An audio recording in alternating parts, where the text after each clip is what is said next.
पवित्र पोर्टलवरती मेगा शिक्षक भरती ही जानेवारी 2019 मध्ये होणार का? कारण असे ज्या काही हालचाली आहे त्या सध्या चालू आहे. नेमकी काय आहे तर सविस्तर माहिती आपण बघणार आहोत.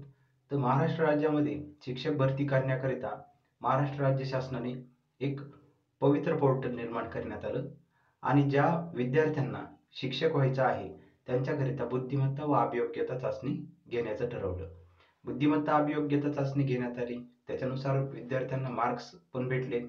त्यानंतर या विद्यार्थ्यांना पवित्र पोर्टलवरती त्यांची सर्व जी माहिती आहे सविस्तर माहिती ती भरण्याकरिता सांगितलं. सर्व महाराष्ट्रातील विद्यार्थ्यांनी सविस्तर माहिती पवित्र पोर्टलवरती भरली. त्यानंतर जे काही प्रायव्हेट काही स्कूल असतील, प्राथमिक शाळा असतील, माध्यमिक शाळा असतील, उच्च माध्यमिक ज्युनियर कॉलेज असतील, उच्च माध्यमिक शाळा असतील, या सर्वांना प्रायव्हेट असेल किंवा गव्हर्नमेंट असेल या सर्वांना जी काही रोस्टर आहे ते रोस्टर ची माहिती म्हणजेच बिंदू नामावलीची माहिती पवित्र पोर्टलवरती अपलोड करण्याकरिता सांगितली.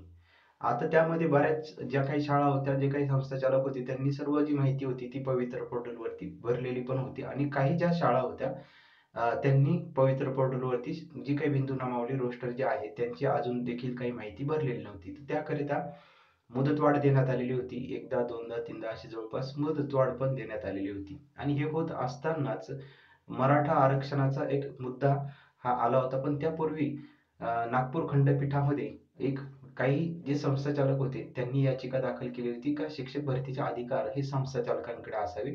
तर त्या संदर्भात कारण संस्था या स्वायत्त असतात, स्वायत्त म्हणजे स्वतःकडे त्यांचे अधिकार असतात आणि त्या दृष्टीने काही जे त्यातील जे क्लॉज होते ते मान्य केलेले होते नागपूर खंडपीठामध्ये आणि त्यानुसार संस्था चालकांना शिक्षक भरतीचे अधिकार हे देण्यात आलेले होते.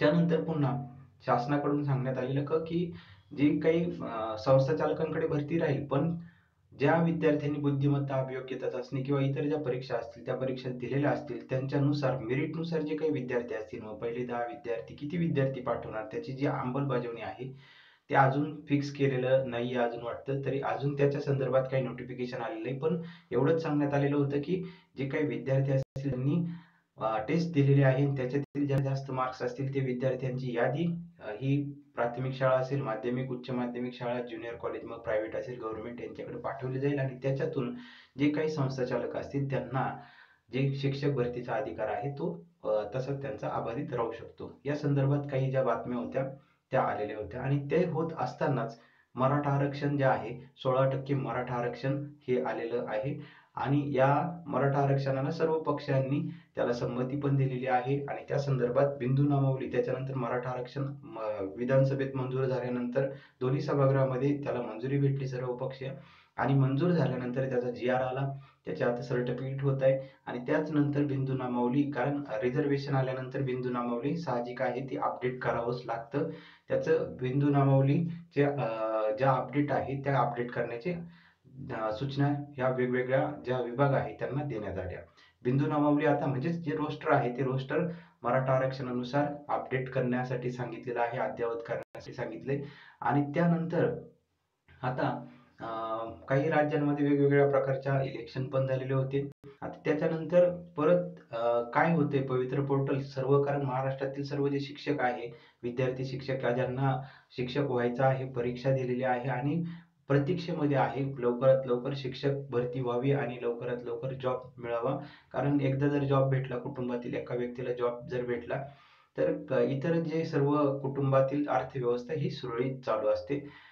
आता त्या संदर्भात काल जर बघितलं तर शिक्षण मंत्री आणि सर्व जे काही सचिव असतील सर्व जे पदाधिकारी असतील शिक्षण क्षेत्रातील त्यांची ऑनलाईन कॉन्फरन्स झालेली आहे आणि त्यामध्ये या पवित्र पोर्टल शिक्षक भरतीविषयी ही चर्चा पण झालेली आणि त्यामध्ये चर्चा करणार होते आणि त्याच्यामध्ये सर्वात महत्त्वाचं का फेब्रुवारीमध्ये जी काही आचारसंहिता लागणार आहे लोकसभेचं इलेक्शन होणार आहे आणि त्यानंतर पुन्हा लोकसभा झाल्यानंतर परत विधानसभा त्यामुळे आचारसंहिता लागल्यानंतर कुठल्याही प्रकारचे परत मग शिक्षक भरती राहू शकते. त्यामुळे जी शिक्षक भरती करण्याकरिता फार मोठ्या प्रमाणामध्ये घडामोडी सध्या चालू आहे आणि जवळपास असंही ऐकण्यात येत आहे अजून कन्फर्म बातमी नाहीये पण जानेवारीमध्ये शिक्षक भरती जवळपास पूर्ण करण्याच्या दृष्टीने उपाययोजना ह्या सुरू आहे.